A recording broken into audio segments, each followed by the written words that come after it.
a ver?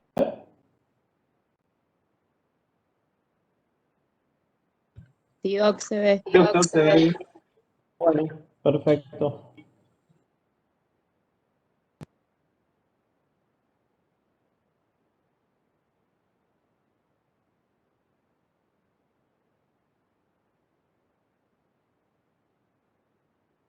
Bueno, el tema que vamos a desarrollar hoy es protección dentino-pulpar.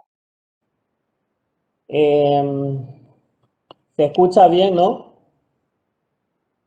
Sí, doctor. Le recordamos nomás que mantiene su micrófono apagado. Empezamos con el tema protección dentino-pulpar, un tema de suma importancia.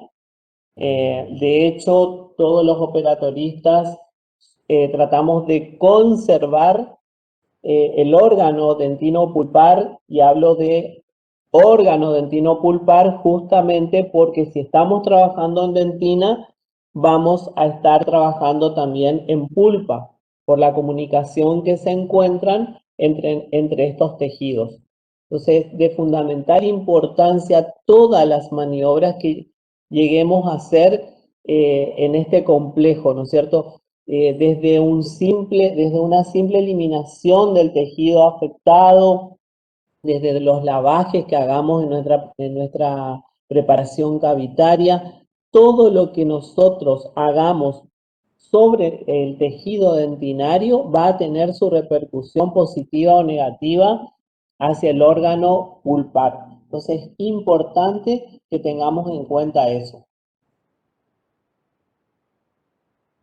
Fíjense que ya en el año 2000, investigaciones decían que el 75% de las piezas dentarias restauradas deviene con algún tipo de patología pulpar entre los 5 y 10 años de restaurada.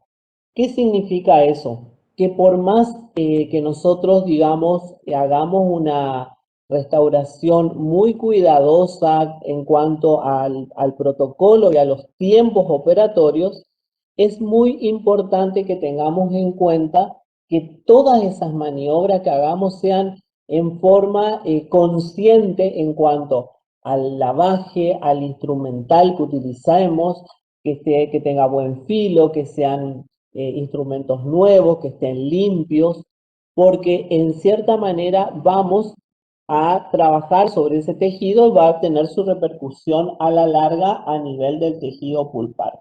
Fíjense que ya en ese año ya había investigaciones donde habla de que sí o sí una pieza dentaria restaurada, digamos, va a pasar el tiempo y va a tener su repercusión a nivel pulpar. Pero por supuesto que eso también depende del operador, depende del conocimiento que nosotros tengamos, de acuerdo a la profundidad de nuestra lesión. Por eso yo decía hoy la repercusión positiva o negativa. Muchas veces no se le da el tiempo suficiente a esa pulpa a que reaccione.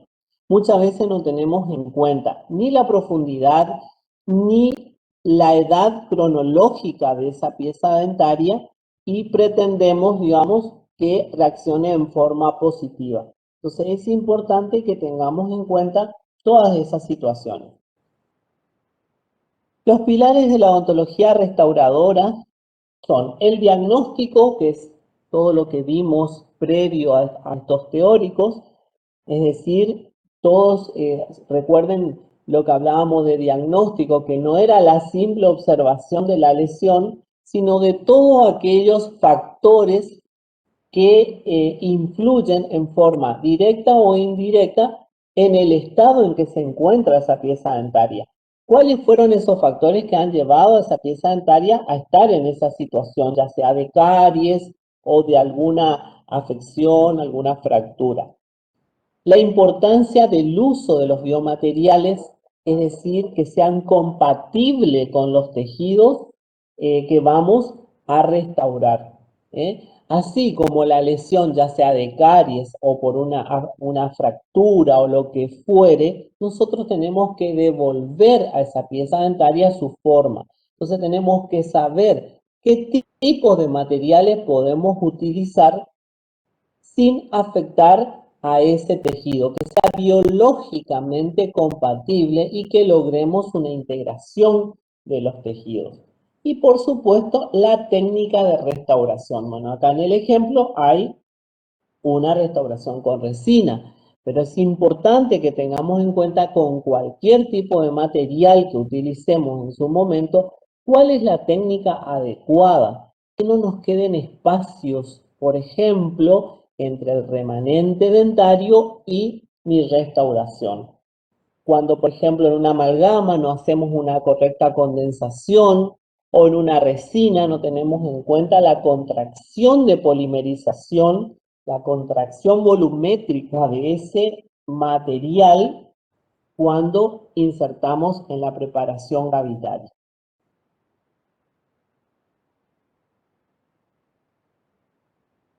Entonces, la protección dentino-pulpar involucra todas las maniobras, sustancias y materiales que se utilizan en la preparación y restauración tendientes a proteger la vitalidad del órgano dentino pulpar. Fíjense que no es simplemente la colocación de un material que me proteja a la pulpa, sino que es más allá la definición de la protección dentino-pulpar. Si nosotros hacemos un mal diagnóstico, seguramente vamos a estar produciendo ya una iatrogenia, porque diagnosticamos mal. Entonces, desde el diagnóstico, fíjense las imágenes, hasta el pulido de nuestra restauración, todos los tiempos que incluyen son tendientes a proteger al órgano dentino-pulpar. Y les voy dando ejemplos. Supongamos que estamos en una preparación cavitaria sumamente profunda y en vez de utilizar, por ejemplo, un hidróxido de calcio, utilizamos un material que nos irrite más a la pulpa y no produzca una necrosis pulpar. Por ejemplo, un óxido de zineugenol, que si bien ya prácticamente están en desuso, por ahí en algunos servicios se sigue utilizando por la nobleza del material y ponemos en una profundidad muy cercana a la pulpa, produciendo lesiones más bien de ese órgano pulpar.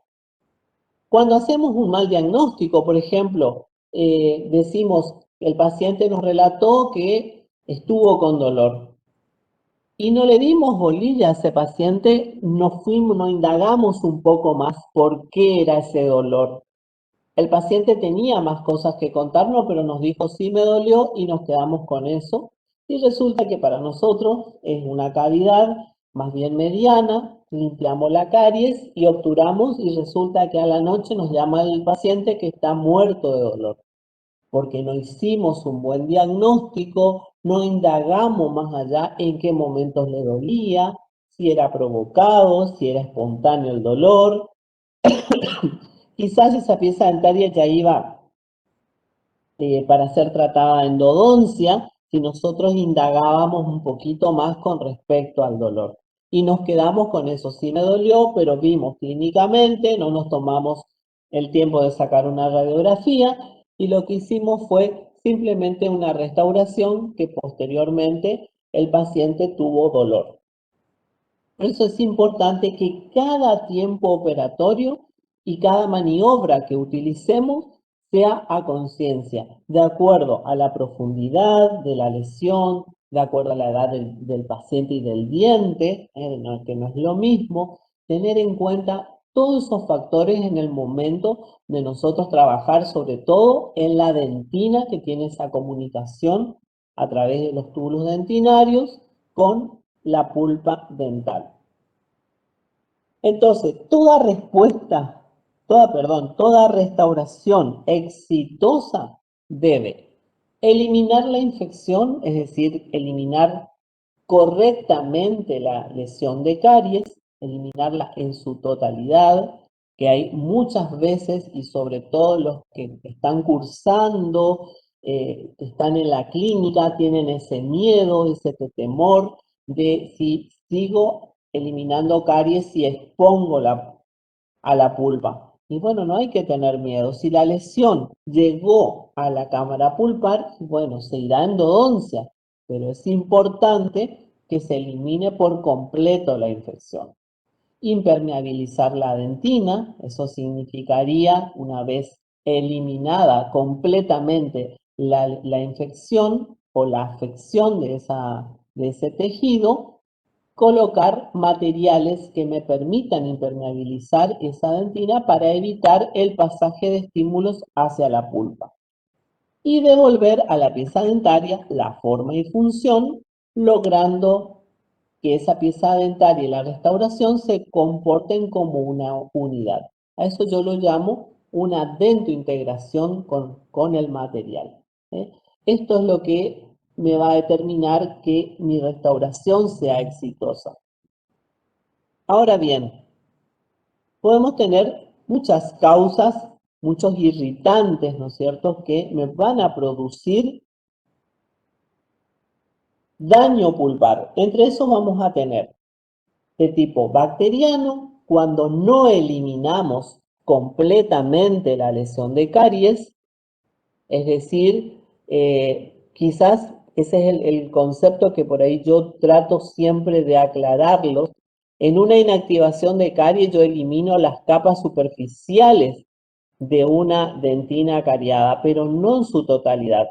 Entonces eso no podemos restaurar. Bien, eso debemos eliminar la restauración provisoria y seguir eliminando caries. Si quedan algún resto de microorganismos, quedó caries sin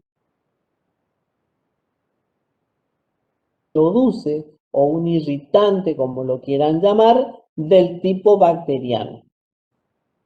Ahora, tenemos también dentro de los irritantes, por ejemplo, los irritantes del tipo químico. Cuando, por ejemplo, hacemos el lavaje de nuestra preparación cavitaria y podemos también producir un daño pulpar, sobre todo en aquellas cavidades profundas donde no hacemos un lavaje correcto. Nosotros en la cátedra siempre pedimos eh, que traigan preparado, ¿no es cierto?, para hacer el lavaje, el agua de cal. Pero muchas veces con el agua de cal, que si bien, digamos, esa preparación es del tipo antibacteriana, eh, para el uso de resinas compuestas tampoco pueden usar hasta el último momento. Entonces por ahí nosotros preferimos que ocupen otros tipos de lavajes. A veces la misma agua del equipo con la jeringa triple o bien algún desinfectante como por ejemplo la clorexidina al 0,02% que va a producir una eliminación, ¿no es cierto?, de esos restos microbianos o restos de tejido que quedan al eliminar o al preparar la preparación cavitaria. O del tipo irritantes físicos, ahí vamos a tener el instrumento rotatorio cuando no utilizamos una buena refrigeración. Esa refrigeración debe estar dirigida a la punta del instrumento y debe estar en forma directa a la zona donde está accionando la punta de ese instrumento que está cortando el tejido, ya sea una piedra o una fresa. La fresa corta, la piedra desgasta, acuérdense siempre de eso, y que pueden producir lesiones cuando ese instrumento, aparte de no tener una buena refrigeración, son instrumentos viejos que apoyamos sobre el tejido y al no tener el filo, porque es un instrumento viejo, me va a generar mayor calor, el operador va a ejercer más presión sobre ese tejido, generando, ¿no es cierto?, más temperatura sobre el tejido dentinario. Todo eso se transmite, como dijimos al principio, hacia la pulpa. O a veces cuando hacemos una técnica de grabado ácido y secamos fuertemente, dejamos muy seco la dentina, que eso no debe ser así, debe quedar con cierta humedad la dentina sobre todo, ¿no es cierto? Porque si no, también estaríamos resecando a ese tejido. Entonces, es importante también tener en cuenta las velocidades de los instrumentos, tener en cuenta que en el esmalte voy a utilizar la turbina con una piedra y en la dentina voy a utilizar el micromotor con una fresa. Sobre todo ustedes que están recién cursando, ¿no es cierto? Y están viendo la velocidad con la que se trabaja con un instrumental rotatorio. Por eso nosotros preconizamos, y más este año con el tema de la situación de pandemia, reducir el uso de la turbina. Y no solamente por el tema de los aerosoles, sino también para controlar un poco esa fuerza generada sobre los tejidos. Las maniobras que podemos realizar con el instrumental de mano, donde yo puedo controlar la velocidad con la que corto ese tejido, no así con los instrumentos del tipo rotatorio.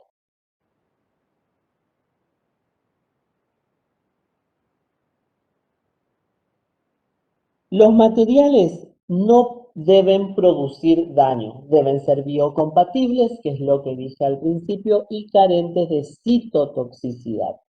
Son dos características que deben tener esos materiales que vamos a utilizar.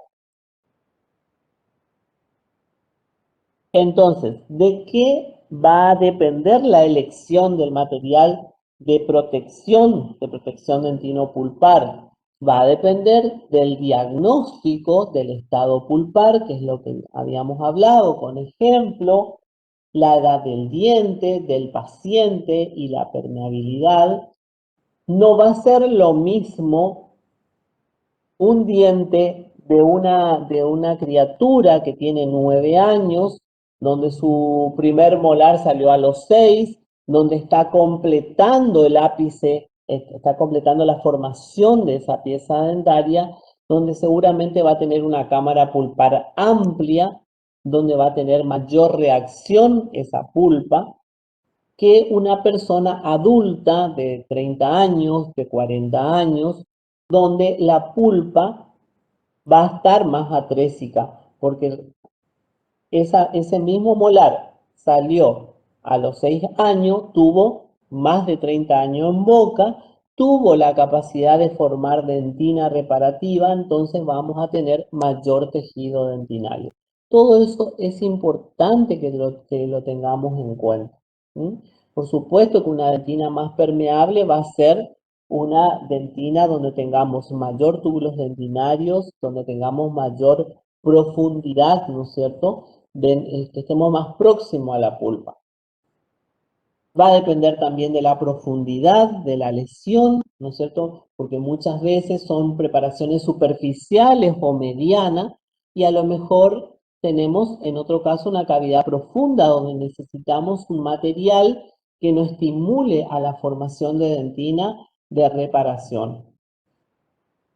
Entonces eso está en relación con el remanente dentario. Una vez que yo elimino completamente, ver la profundidad de mi lesión. La compatibilidad del material de protección dentinopulpar con la restauración. También es importante que ese material de base, como lo solemos llamar, que tenga la compatibilidad para que yo sobre esa base pueda hacer una resina, pueda hacer una amalgama o pueda hacer una restauración del tipo rígida. Entonces es importante que tengamos en cuenta esa compatibilidad, no solamente con los tejidos, sino también con los materiales. También es importante la oclusión, obviamente, porque si tenemos preparaciones muy profundas, tenemos que tener esa precaución de hacer el chequeo de la oclusión. Muchas veces hacemos en preparaciones donde hubo una exposición pulpar, hacemos una protección del tipo directa y en ese caso con más razón debemos no olvidarnos de chequear la oclusión. En ningún caso, en realidad, debemos chequear la oclusión, pero más aún en aquellos donde la preparación cavitaria ha sido profunda. Tener en cuenta, esto está en relación directa con la permeabilidad dentinaria la distribución de los túbulos dentinarios a nivel cercana a la pulpa, donde vamos a ver que hay mayor número de túbulos dentinarios, hay una alta densidad cercana a la pulpa y lejos de la pulpa son, digamos, son menos los túbulos dentinarios y son de baja densidad. Por eso es importante tener en cuenta, de acuerdo a la profundidad de la lesión, ¿no es cierto?, la permeabilidad de estos túbulos dentinarios, teniendo en cuenta el número que se encuentran, cómo se encuentran distribuidos de acuerdo a la profundidad. Evaluar la permeabilidad dentinaria es una de las bases del diagnóstico. ¿Cómo se va a controlar esa permeabilidad? La única forma es sellando, para crear las mejores condiciones para la reparación de la pulpa. Entonces, ¿qué quiere decir con eso? Justamente también tiene que ver con la técnica que nosotros utilicemos. Si nosotros eliminamos completamente la lesión, estamos en presencia de dentina, estamos en una preparación ya sea mediana o profunda, debemos sellar a esa dentina, justamente para que no puedan pasar ningún estímulo hacia la pulpa. De esa manera vamos a lograr controlar esa permeabilidad de la dentina, sellando, a eso se llama ocluir los túbulos dentinarios con algún material. Eso es importante tenerlo en cuenta. Y vamos a tener que, de acuerdo a la profundidad de las preparaciones, vamos a encontrar con una preparación superficial, una preparación intermedia y una profunda. Y vamos a tener en cuenta acá la dentina remanente. En una cavidad profunda es aquella que se encuentra por debajo del límite amelodentinario con una profundidad de 0,5%. En ese caso vamos a tener un 75% o más de dentina remanente. También en una cavidad intermedia vamos a tener por debajo del límite amelodentinario, es decir, tenemos un parámetro que es el límite amelodentinario entre 0,5 y 2 milímetros. Ahí vamos a tener un 50% o más de dentina remanente. Y en una profunda vamos a estar a más de 2 milímetros del límite amelodentinario y vamos a tener un remanente del 25% o menos de dentina remanente. Este cuadrito es muy importante que tengamos presente, que tengamos en cuenta para ver la profundidad y el remanente con los que nos quedamos, y eso, en función de eso, nosotros vamos a elegir nuestro material de protección dentinopulpar. ¿Me van siguiendo? Sí, doctor. Bueno, sí, doctor. Tenemos el margen de seguridad, que es muy importante también tenerlo en cuenta, y el margen de seguridad justamente tiene que ver esto con la profundidad de nuestra preparación cavitaria, y también tiene que ver con el remanente de dentina.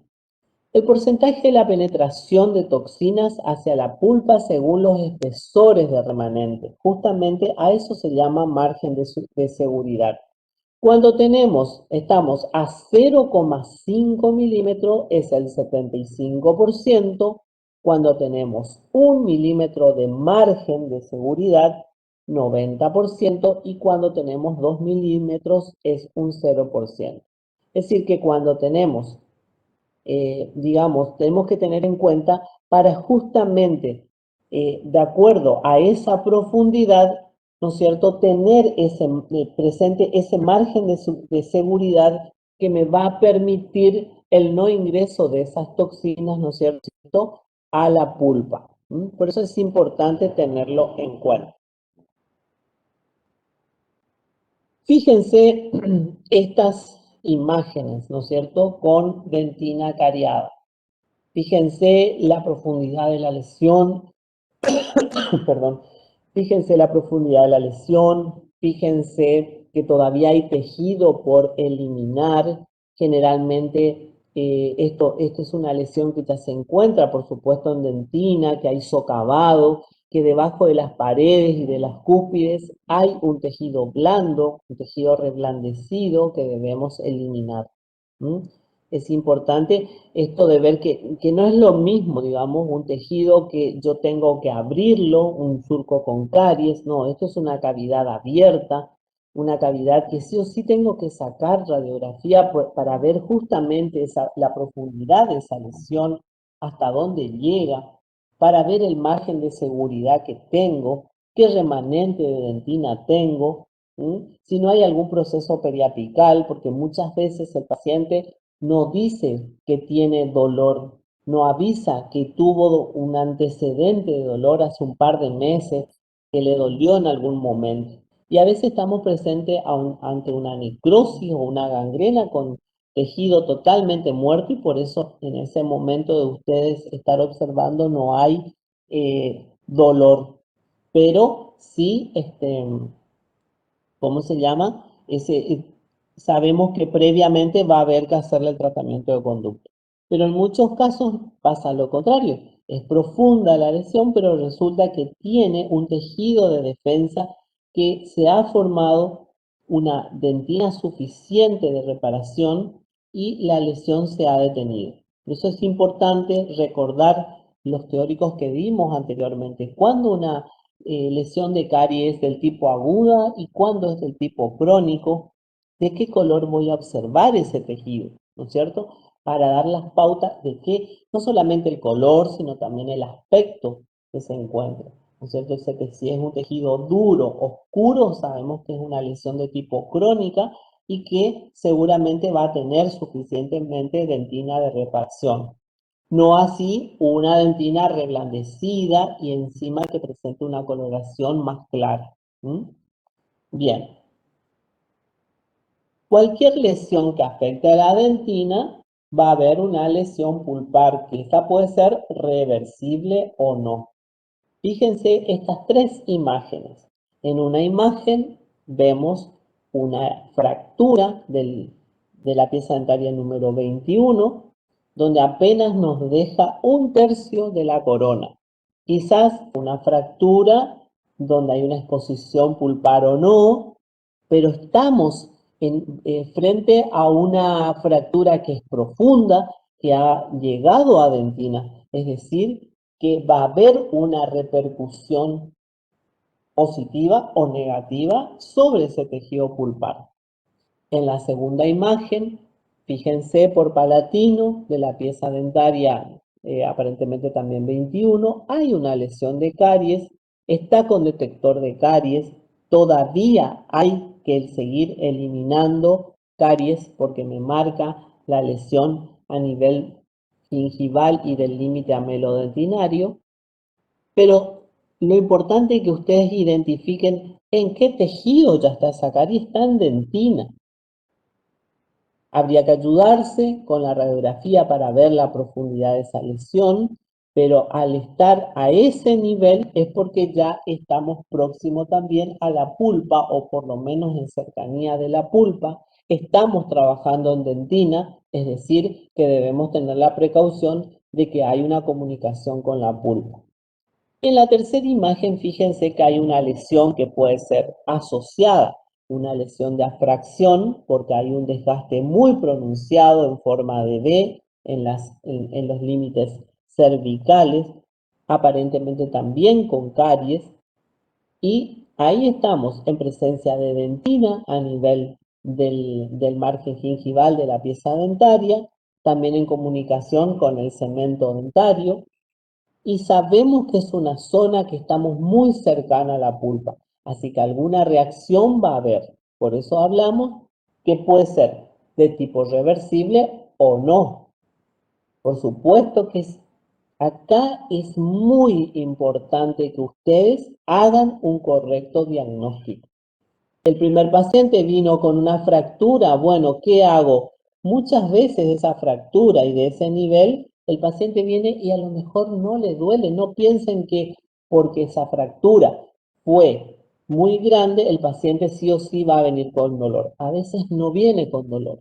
Viene porque se le fracturó y a veces lo importante sería que venga ni bien le pasa, pero a veces el paciente viene después, después de 2 o 3 días o de un tiempo. Pero a veces se golpea, se fractura y no hay dolor porque la pulpa entra en estado de shock. O sea que hay que darle el tiempo a esa pulpa para que reaccione. Entonces, en estos casos, si se le presenta, lo que deben hacer es intentar realizar una protección, una protección del tipo intermedia, hacer una restauración con una base de hidróxido de calcio, con un ionómero, una restauración y hablarlo con el paciente y esperar que aparezca alguna sintomatología que me dé indicio a mí de que todavía hay un tejido pulpar vital. En el segundo de los casos, por ejemplo, también eliminar completamente la caries, hacer una correcta protección de acuerdo a la profundidad de la lesión y, por supuesto, darle el tiempo a esa pieza dentaria para ver si no hay sintomatología. Si hay sintomatología en todos los casos, y bueno, se verá qué tipo de sintomatología.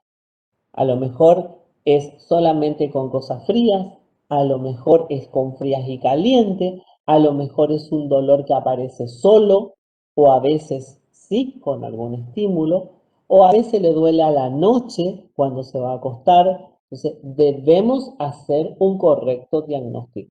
Y ustedes saben perfectamente que en operatoria dental van a poder trabajar hasta una hiperemia, es decir, que dentro de los estados pulpares van a trabajar con una pulpa normal y hasta una hiperémica, es decir, que solamente tenga molestias o sensibilidad dolorosa durante unos 15 segundos, pero a través de un estímulo, no en forma provocada, y generalmente con cosas frías. Es el único caso que contemplamos como lesión de tipo reversible. Ahora, si al paciente le duele con todo, le duele en forma espontánea, le duele a la noche, es un estado para nosotros del tipo irreversible. Es decir, que va a necesitar hacerse primeramente el tratamiento de conducto para poder luego hacer la operatoria. Seguimos. Entonces vamos a clasificar a los protectores pulpares, en selladores, forros o liner y base cavitaria de acuerdo al espesor. El sellador es un recubrimiento de mínimo espesor, ya vamos a ver cuáles son. El forro o liner es hasta 0,5 milímetros y las bases cavitarias más de 0,5 milímetros de espesor. Ahora vamos a ver cuáles son los selladores, cómo podemos utilizar el forro o liner y la base cavitaria de acuerdo a la profundidad de nuestra lesión. Y también vamos a ver las funciones de cada uno. Función de los protectores dentino-pulpares. Por un lado, vamos a tener a los selladores, que su función va a ser aislamiento químico y eléctrico, sellado de la superficie dentaria, barrera antibacteriana y antitoxina, reducir la sensibilidad dentinaria, reducir el galvanismo bucal, reducir la filtración marginal, impedir la penetración de iones pigmentados. Esas son todas las funciones de los selladores. Ahora vamos a ver cuáles se usan como selladores, cuáles como liner y cuáles como base. Pero fíjense cómo son las funciones. Dice reducir la sensibilidad dentinaria o reducir el galvanismo o reducir la filtración marginal. No dice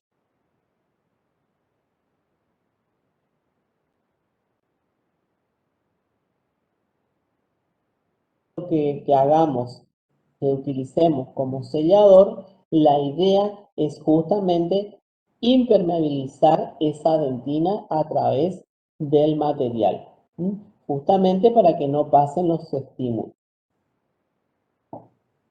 En el caso de los selladores van a poder utilizar el barniz de resina natural o artificial, que generalmente lo utilizábamos cuando hacíamos amalgama. A ustedes ya amalgama no van a hacer, ya sacamos de los prácticos, pero es importante que sepamos, en una preparación del tipo mediana o profunda, en una profunda harían una base, ¿no es cierto?, de ionómero o de oxocineugenol, y en las paredes de esa preparación cavitaria colocaban de sellador el barniz. O bien pueden utilizar adhesivos, en el caso de las resinas compuestas. En muchas preparaciones del tipo superficial y superficial y mediana, no van a utilizar otro material como protector dentinopulpar porque los espesores no nos van a dar. Entonces, en ese caso, la protección va a estar dada por el sistema adhesivo. Se va a grabar el esmalte de la dentina y se va a colocar el adhesivo. De eso consta la protección dentinopulpar con los selladores. En el caso de los liners, ¿qué funciones tiene? También de aislamiento químico y eléctrico, también de barrera antibacteriana y antitoxina, induce a la acción reparadora, acá ya se incorpora otras funciones, acción germicida y bacteriostática, reducir la sensibilidad, reducir el galvanismo, ¿sí? Acá esta función, la de inducir la acción reparadora, no teníamos con los selladores. La función se agrega dentro de los liners. ¿Y qué podemos utilizar como liners?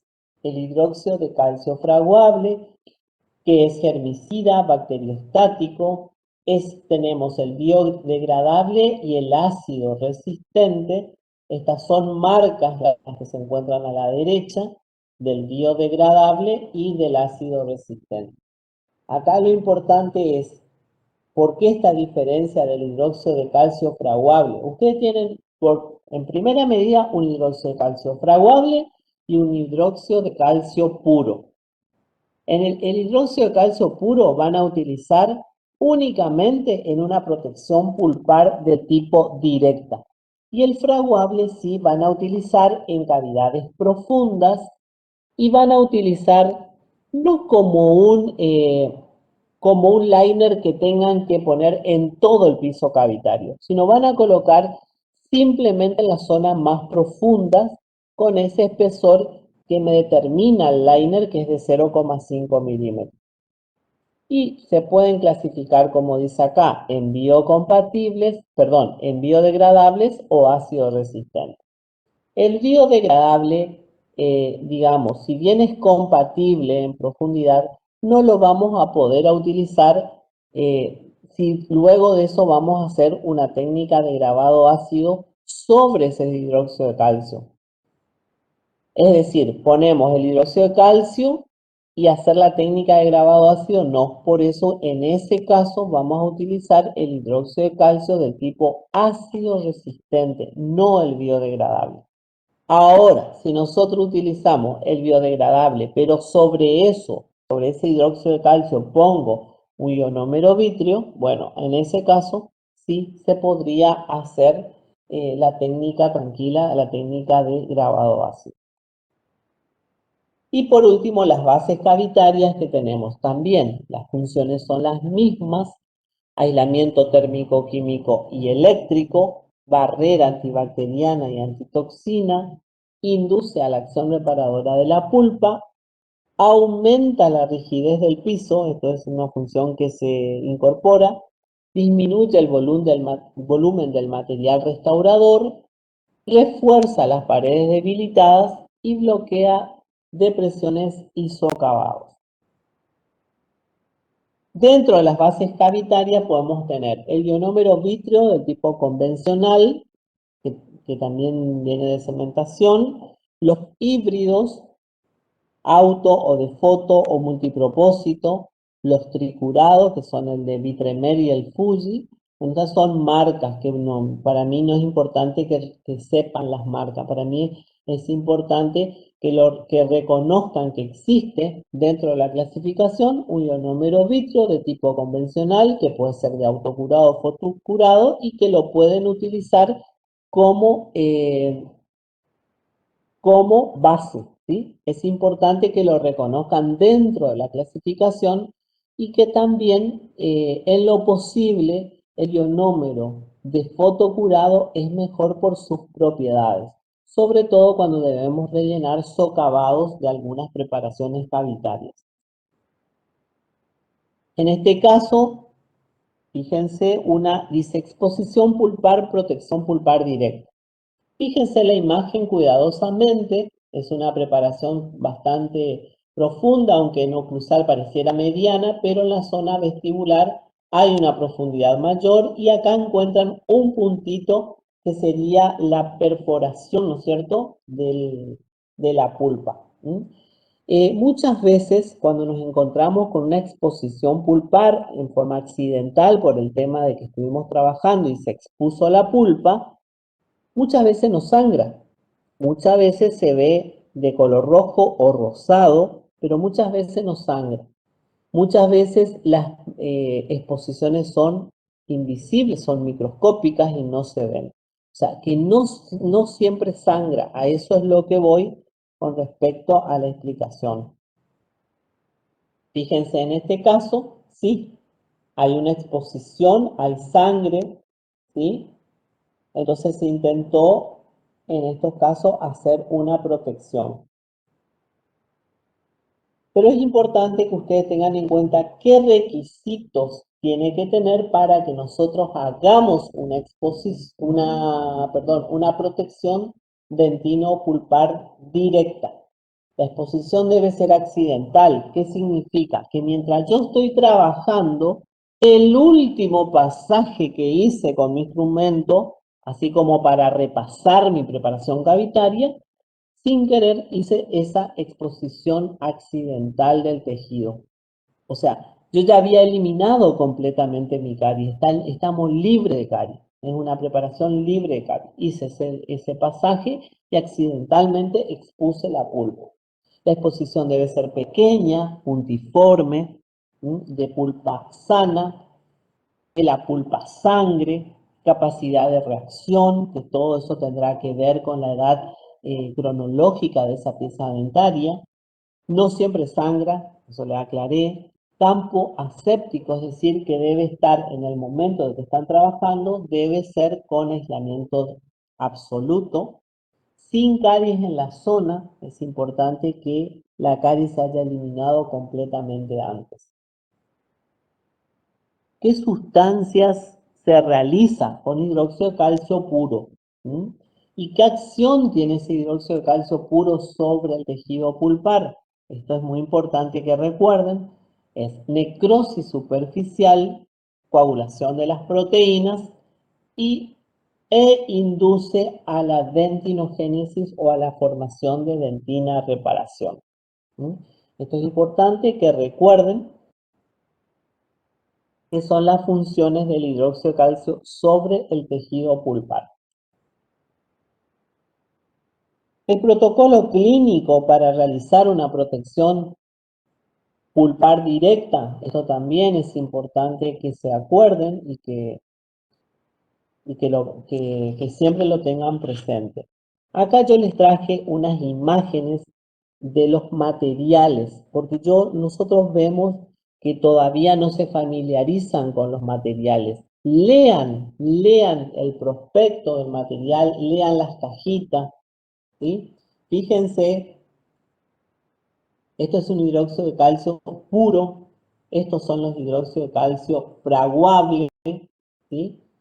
Tenemos el oxiocineugenol reforzado y tenemos el ionómero vítreo. Lean las cajitas para darse cuenta en el momento de trabajar, porque muchas veces le pedimos hidróxido de calcio puro y traen el oxiocineugenol, por ejemplo. lean porque cada uno cumple una función. Dentro de la técnica es cohibir la hemorragia con agua de cal. Esa agua de cal ustedes tienen que tener preparado en un frasco color caramelo. El agua de cal es una preparación que se realiza con una porción de polvo y 3 porciones de agua, generalmente agua destilada. Eso dejan sedimentar en ese frasco color caramelo y lo que queda por encima del sedimento, ese líquido que queda, es el agua de cal, que lo van a extraer del frasco con una jeringa y van a lavar esa exposición pulpar. Lavar sin presionar, secar con torundas de algodón estéril, también sin presión alguna, porque imagínense que ya hicimos una exposición pulpar. Luego de eso van a aplicar el hidróxido de calcio puro, es decir, el hidróxido de calcio puro es el que queda en contacto con la exposición pulpar, con el tejido pulpar. Sobre eso vamos a colocar una capita de hidróxido, como un tapón vamos a ir haciendo, del hidróxido de calcio fraguable sobre ese hidróxido de calcio puro, y sobre eso vamos a hacer una base de óxido de zinc reforzado o ionómero vitrio. Dependiendo si voy a hacer una amalgama, voy a usar el óxido de zinc reforzado, o bien voy a utilizar un ionómero vitrio en el caso de que haga una restauración con resina. Voy a aplicar barniz en las paredes si voy a hacer una amalgama, o un adhesivo si voy a utilizar una resina. Y hacemos la obturación definitiva. O sea, todos los pasos en una protección pulpar de tipo directa debemos hacer hasta la restauración definitiva, porque con eso vamos a lograr un mejor sellado de toda esta preparación.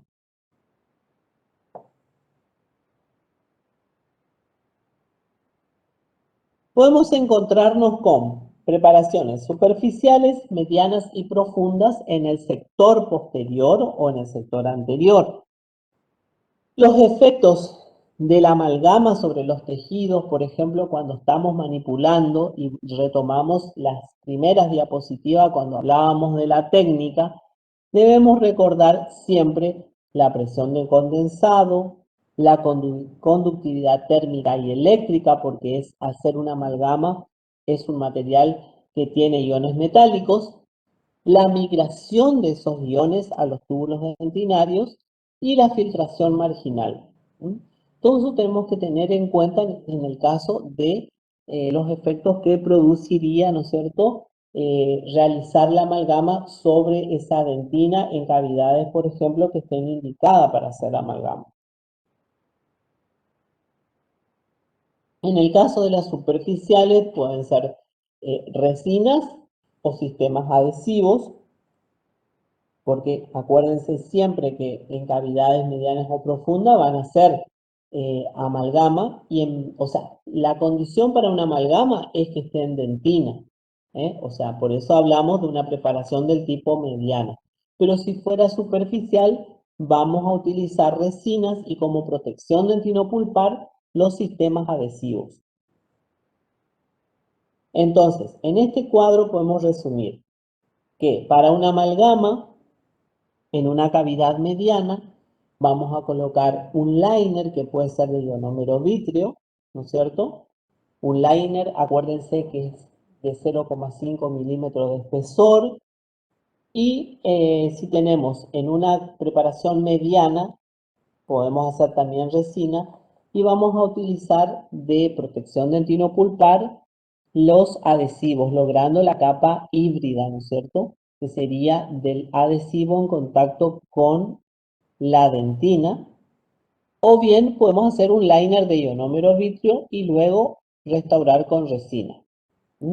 Y en las paredes, independientemente de si hacemos amalgama o resina, si hacemos amalgama vamos a colocar un desellador, ¿no es cierto?, un barniz de copal, y en el caso de la resina, el sistema adhesivo. De acuerdo a una preparación del tipo profunda,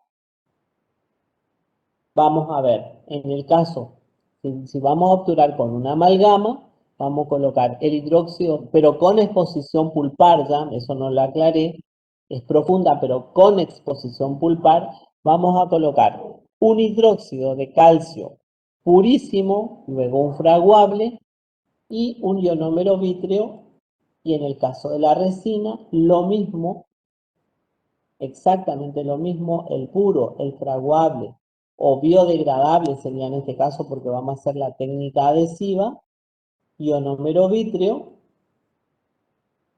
y también tenemos la opción acá para la amalgama de colocar el hidróxido de calcio purísimo más el fraguable más el óxido de zinc eugenol en el caso, o es ionómero vítreo o es óxido de zinc eugenol reforzado. Cualquiera de esos dos materiales podemos utilizar. En las cavidades profundas, pero sin exposición pulpar, van a utilizar solamente el hidróxido de calcio fraguable, o sea, no se utiliza el purísimo, más el ionómero vítreo, en el caso de la amalgama, o bien hidróxido de calcio fraguable, biodegradable, más óxido de zinc eugenol reforzado. En este caso sería o el ionómero o el óxido de zinc. Y en el caso de la resina vamos a utilizar el hidróxido de calcio fraguable, biodegradable o ácido resistente. Bueno, en este caso va a ir ionómero sobre ese hidróxido de calcio, así que podríamos utilizar el biodegradable. Y con eso, digamos, son todas las posibilidades del sector posterior. En el sector anterior también pueden encontrarse con preparaciones de tipo superficiales y medianas. Van a utilizar la hibridización con sistemas adhesivos como protección de tinopulpar. Pueden encontrarse preparaciones profundas con y sin exposición pulpar. En el caso que sea sin exposición pulpar, van a utilizar de protección el hidróxido de calcio fraguable ácido resistente, y con exposición pulpar el purísimo o el ácido resistente. Perdón, hidróxido de calcio puro más, no es O, es más el ácido resistente, el hidróxido de calcio fraguable. Bien, perdón, creo que ahí termino. Esperen un cachito.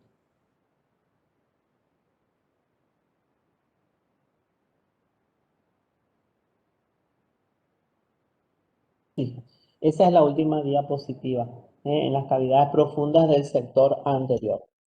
Bueno, este tema es muy importante, les aconsejo que se familiaricen con los materiales, que se familiaricen con las profundidades, háganse un cuadrito comparativo, qué pasa en cavidades superficiales, medianas, profundas, qué tipo de selladores vamos a utilizar, qué tipo de base es compatible o no con el material de restauración. El protocolo, es importante recordar los requisitos en dónde voy a hacer una protección pulpar directa, cuáles son los pasos de esa técnica. Es muy importante que eso lo recuerden. Bueno, eso es todo por hoy. Les aviso que el próximo jueves no va a haber teórico operatoria porque vamos bien con el desarrollo de los teóricos. Cualquier consulta, cualquier pregunta me lo pueden hacer a través de los ayudantes alumnos, así que no hay ningún problema, estamos en contacto directo. Y estudien estos 4 primeros teóricos, vamos a descansar una semana y posteriormente vamos a seguir, por supuesto, con las clases teóricas. Bueno, que tengan un lindo día, una linda tarde y estamos en contacto. Muchas Muchas gracias, profe. Muchas gracias, doctor.